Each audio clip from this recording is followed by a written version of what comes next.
Olá, estou aqui mais uma vez para estudarmos juntos a lição da Escola Sabatina.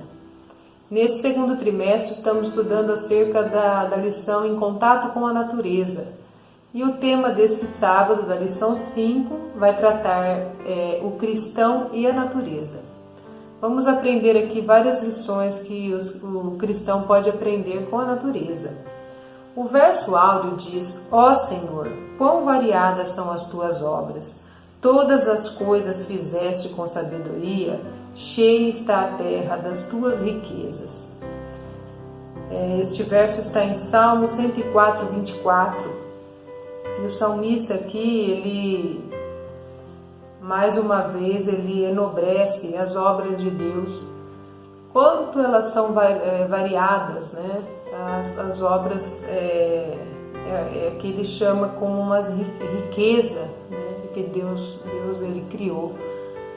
Eu costumo dizer que o maior argumento para o cristão, né, para explicar o criacionismo, seria realmente olhar as próprias obras de Deus, porque há uma variedade muito enorme nos elementos criados por Ele.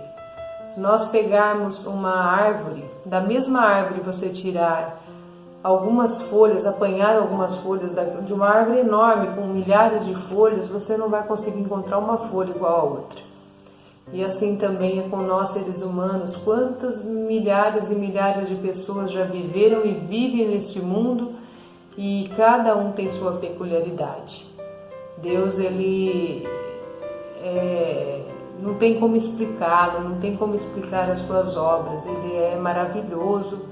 E quando a gente quer estudar sobre o seu poder, entender um pouco sobre o seu poder criador, basta a gente olhar as tuas obras, que elas mesmo já explicam ali do seu autor. A primeira pergunta então diz: quanto pode aprender uma pessoa que se liga à natureza? A pessoa pode aprender muita coisa, é um curso vasto ali da ciência, né, em meio à natureza. Diz aqui em Provérbios 16, 20: o que atenta para o ensino acha o bem, e o que confia no Senhor, este é feliz. A nota diz assim: muitas são as lições que assim se podem aprender. A de confiança. Como que a gente pode aprender uma lição de confiança que está explicando? Pela árvore que, crescendo sozinha na planície ou ao lado da montanha, penetra profundamente suas raízes na terra e sua força vigorosa desafia a tempestade. Então, quando nós queremos tirar lições de confiança de algo na natureza, de como nós podemos também exercer a nossa confiança, nós olhamos então aqui num exemplo aqui que está dando a nota para uma árvore que ela cresce sozinha na planície ao lado da montanha, e ela finca ali suas raízes de modo que acaba até desafiando a tempestade. Na continuação diz: a lição do poder exercido pelas primeiras influências, temo-la no tronco nudoso e informe, arqueado quando era um renovo, ao qual nenhum poder terrestre poderá restaurar a perdida simetria. Então, quando nós falamos de primeiras influências, são geralmente na infância. A gente tem alguns ditados populares, né, que quando a árvore ela é nova, que você endireita ela, que você coloca ali a varetinha para deixar ela reta. E assim também é com a criança, porque a árvore, se você deixar ela crescendo, ela estiver já entortando o seu tronco de nova e você não endireitar ela vai crescer, ela vai se fortalecer, vai virar um tronco, aqueles galinhos pequenos vão formarem troncos, e depois aqui está dizendo que nenhum poder terrestre pode restaurar a perdida simetria. Você não consegue mais voltar ela a fazer ela ficar reta. E assim também As crianças, a pessoa quando ela tem as primeiras, os seres humanos quando recebem suas primeiras influências, essas influências a marcam para o resto da sua vida. Tem muitos textos de Ellen White que falam sobre isso, né? As primeiras influências, desde o ventre da mãe, já vai influenciando o caráter, a formação do caráter daquele ser que está formando. Então nós devemos atentar muito para as primeiras influências. Que nós temos esse exemplo aí da árvore. Se a influência não for boa, se a árvore ficar torta, aqui diz que nenhum poder terrestre vai poder restaurar, né? Só o divino, só Deus depois que pode transformar, fazer uma obra em nosso coração. Nós somos dependentes dele em tudo, mas quando você coloca a árvore aí reta, fica mais fácil. Assim como quando a gente cerca os filhos de boas influências nas suas primeiras experiências de vida, aí ele vai criar mais resistência ao longo da sua vida. Vamos então passar para a segunda pergunta. Com o que podemos aprender o segredo de uma vida santa? A nota diz: o segredo de uma vida santa aprende-se do lírio aquático, que à tona de alguma poça viscosa, rodeado de ervas ruins e imundícias, penetra suas raízes nas puras areias abaixo e dali derivando sua vida, ergue à luz as perfumadas flores em pureza imaculada. Então nós temos esse exemplo aqui do lírio aquático, que ele é cercado de coisas ali que não são boas, são ruins, mas ele fixa as suas raízes nas puras areias que estão embaixo dele. E assim nós também podemos aprender com este lírio, que nós estamos num mundo rodeado de pecado, de coisas ruins, mas nós podemos assim mesmo fazer como esse lírio, né? Ser uma luz em meio às trevas.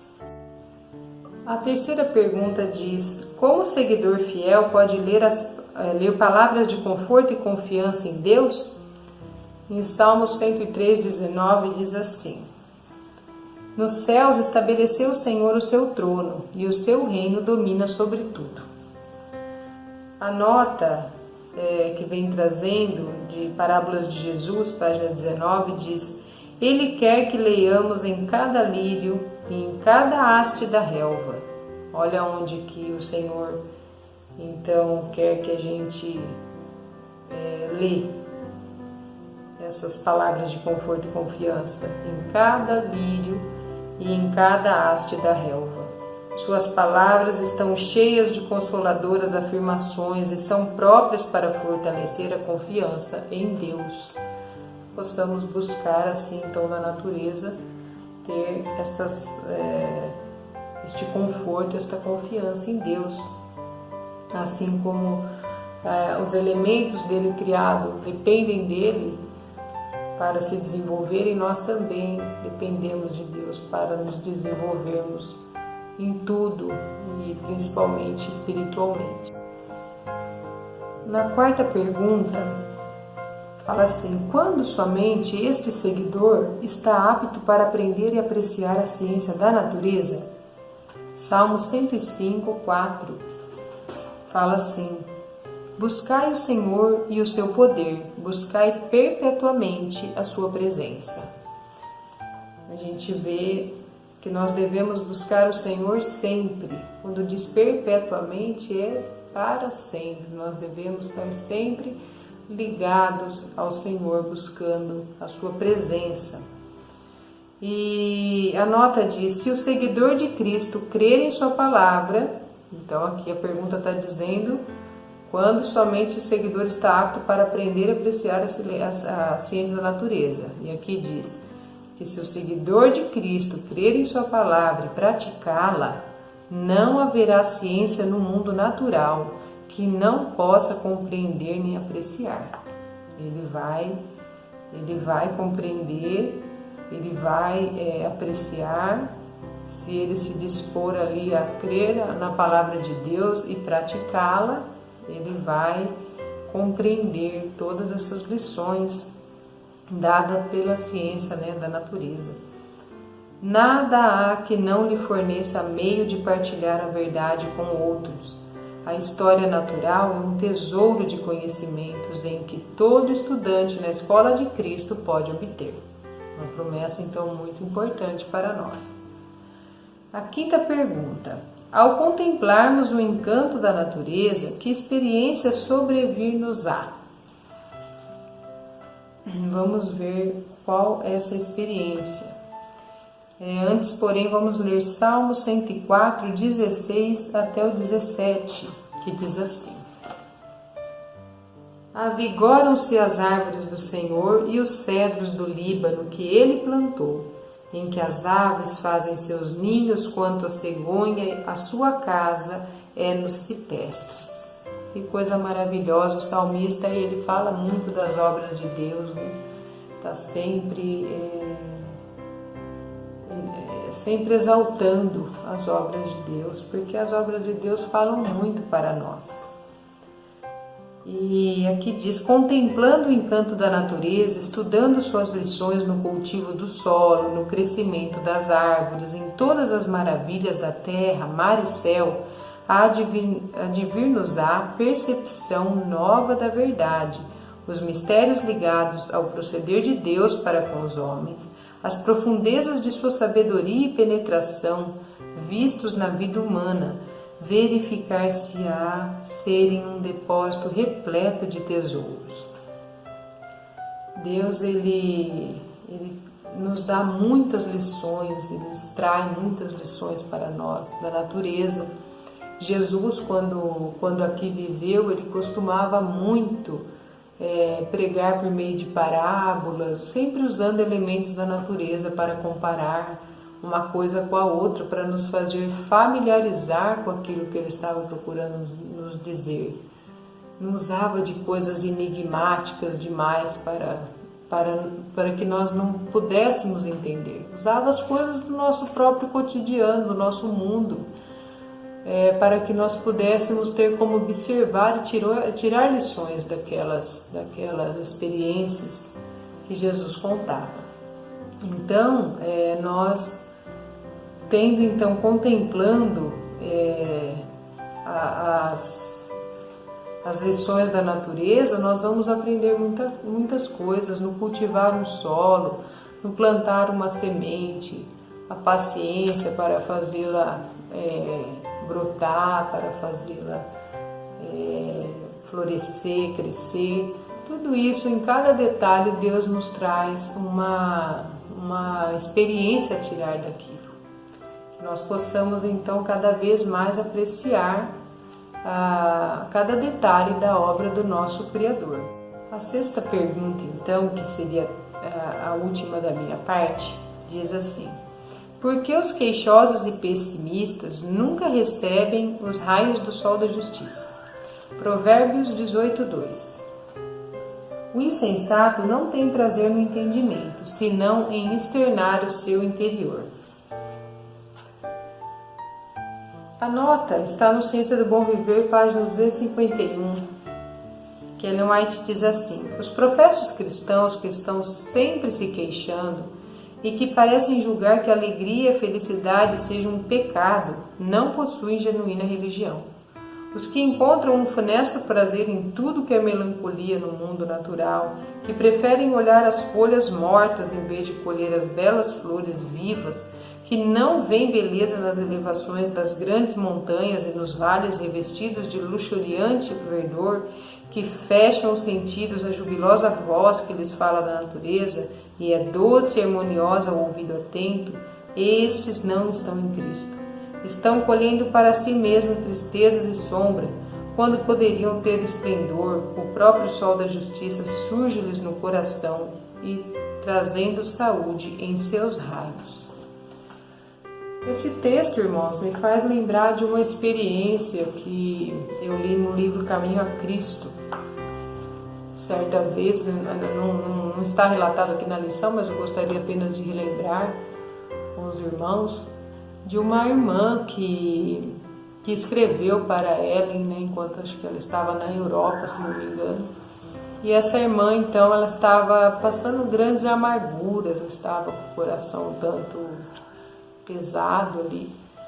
E Ellen, então, depois que leu a carta dela, na noite seguinte, ela teve uma visão em que elas estavam andando por um cenário bonito da natureza e tinha uma pessoa guiando elas nesse cenário. E Ellen colhia as folhas, as flores, via tudo aquelas maravilhas ao redor, enquanto essa irmã ela só olhava os espinhos. Constantemente ela se lamentava por aqueles espinhos estarem ali e não conseguia repousar sua atenção nas coisas boas daquele cenário. E Ellen então ali traz uma lição para ela, para que ela pudesse olhar as coisas boas, para que pudesse lembrar das impressões positivas que o Espírito Santo tinha causado em seu coração durante a sua vida.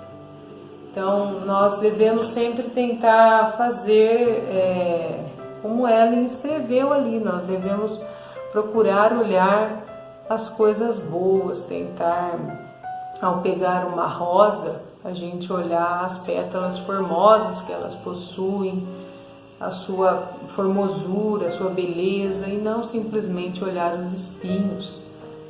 E que nós possamos buscar, né, olhar as coisas boas ainda que Deus tem trazido ao nosso redor em meio de um mundo tão complicado, tão cheio de provações que cada um de nós tem enfrentado. Eu creio, né, nós devemos crer que Deus Ele tem mostrado o seu cuidado e tem mostrado o lado bom, as coisas boas ainda que Ele tem reservado para nós. Deus tem cuidado de nós em cada detalhe, que possamos reconhecer esse amor, esse cuidado e reconhecer também que Ele, assim como Ele cuida de todas as suas obras, de todos os elementos que Ele criou, Ele cuida muito mais de nós, que fomos feitos à semelhança dEle. Nós possamos meditar nisso e cada vez mais nos propor a obedecê-lo, assim como os seres que Ele criou, os seres vivos, toda a natureza também lhe obedece. Que Deus abençoe a cada um de vocês ainda vão prosseguir com o restante do estudo e que possa ser muito proveitoso. Fiquem com Deus, até a próxima. Olá a todos os irmãos, Deus abençoe a todos. Obrigado, irmã Regiane, por haver repassado as perguntas de número 1 a 6 da quinta lição desse segundo semestre. E agora eu, irmão Antônio, vou dar continuidade a partir da pergunta número 7, que diz assim: o que conseguirá o ouvido atento? Vamos começar fazendo a leitura de Salmos 104, de 19 e 20. Designou a lua para as estações, o sol conhece o seu ocaso. Ordenas a escuridão e faz-se noite, na qual saem todos os animais da selva. Que bonito, né, irmãos? Agora, para completar a resposta desta sétima pergunta, o que conseguirá o ouvido atento, vamos ler o Espírito de Profecia no terceiro testemunho para as igrejas, na página 333, que responderá claramente a esta pergunta. Vejam que maravilha. As belezas naturais possuem uma língua que nos fala incessantemente aos sentidos. O coração aberto pode ser impressionado com o amor e a glória de Deus, segundo se revelam nas obras das suas mãos. O ouvido atento pode ouvir e compreender as comunicações de Deus através das obras da natureza. Há uma lição na luz do sol e nos vários elementos da natureza apresentados por Deus ao nosso olhar. Os campos verdejantes, as árvores altaneiras, os botões e as flores, a nuvem que passa, a chuva que cai, as fontes rumorejantes, o sol, a lua e as estrelas do céu, tudo convida nossa atenção e incentiva a meditar, pedindo-nos que nos familiarizemos com Deus, que tudo isso criou. Que bonito, né, irmão? Então, o coração atento, com o seu ouvido, pode perceber que a cada dia que nasce o sol até o seu ocaso, que sempre existe uma lição na natureza para que nós possamos aprender, porque tudo foi criado por Deus e Deus se comunica também através da natureza. Mas vejam bem que a pergunta é para o ouvido atento. Então vamos atentar mais para o que quer dizer Deus através da sua maravilhosa criação. Agora vamos à pergunta de número 8. Que lições e imutáveis ensinos os decaídos poderão obter das leis naturais? Vamos ver isto em Salmos 104, 27 e 28. Todos esperam de ti, que lhes dês o seu sustento em tempo oportuno. Dando-lhe tu, eles o recolhem, abres a tua mão e se enchem de bens.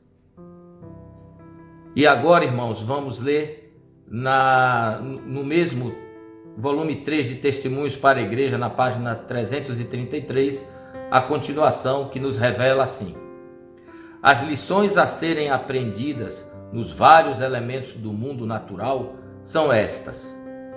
Eles são obedientes à vontade do seu Criador.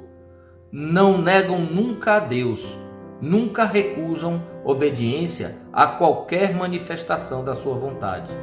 Unicamente os seres caídos se negam a prestar inteira obediência àquele que os fez. Suas palavras e obras se enchem em desarmonia com Deus e em oposição aos princípios do seu governo.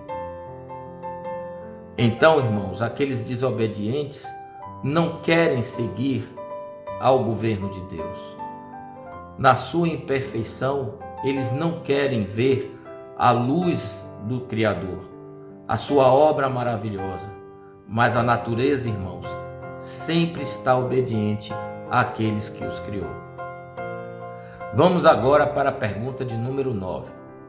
Que fatores são importantes na santificação do Santo Sábado? Vamos agora ver em Marcos 2:27 o que o nosso Senhor Jesus quis nos dizer. E disse-lhes: o sábado foi feito por causa do homem, e não o homem por causa do sábado.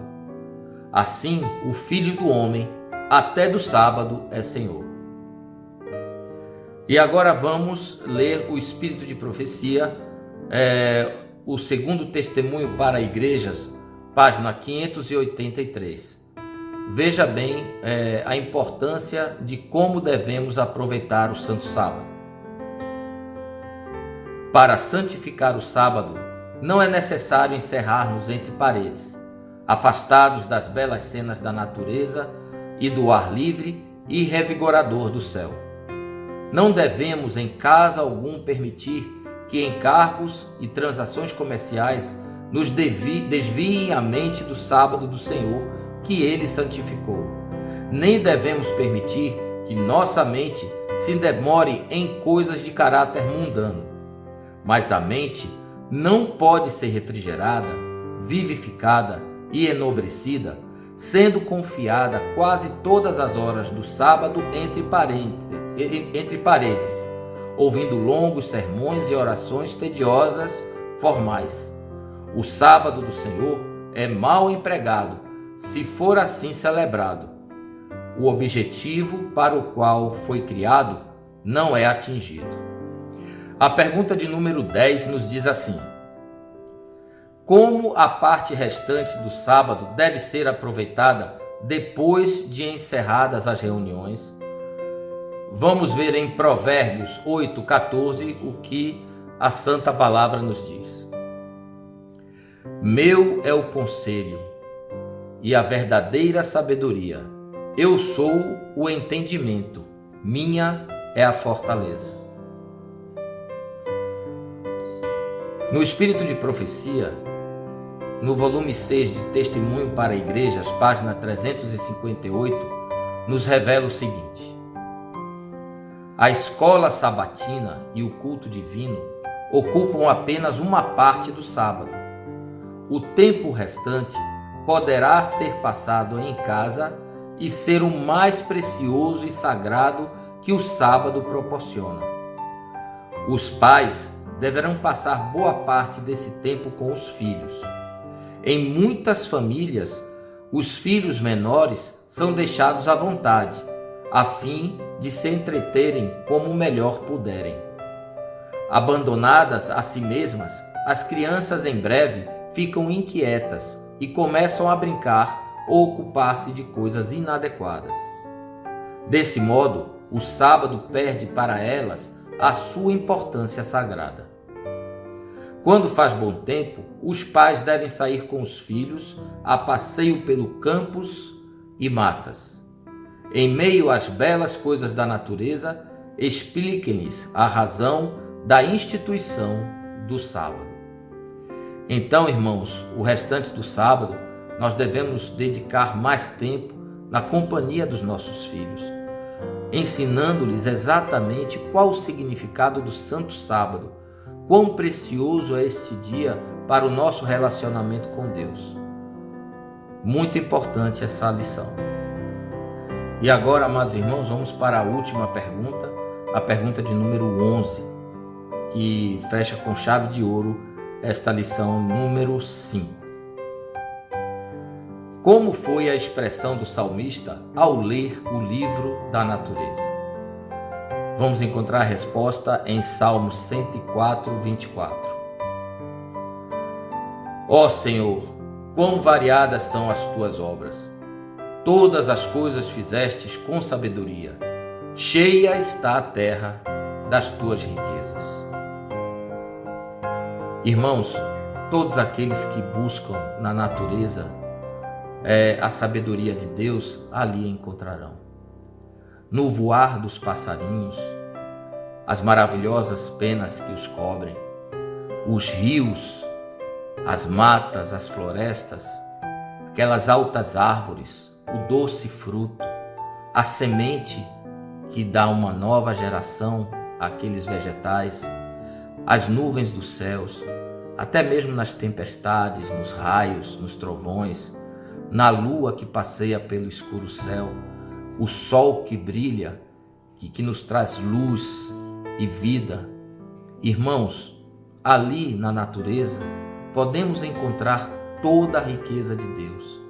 E nós temos, irmãos, que estar atento a toda a revelação que Deus traz através da sua natureza, da natureza que Ele mesmo criou. E que possamos ser obedientes, assim como toda a natureza é obediente àquele que os criou. Esta é a mensagem desse estudo.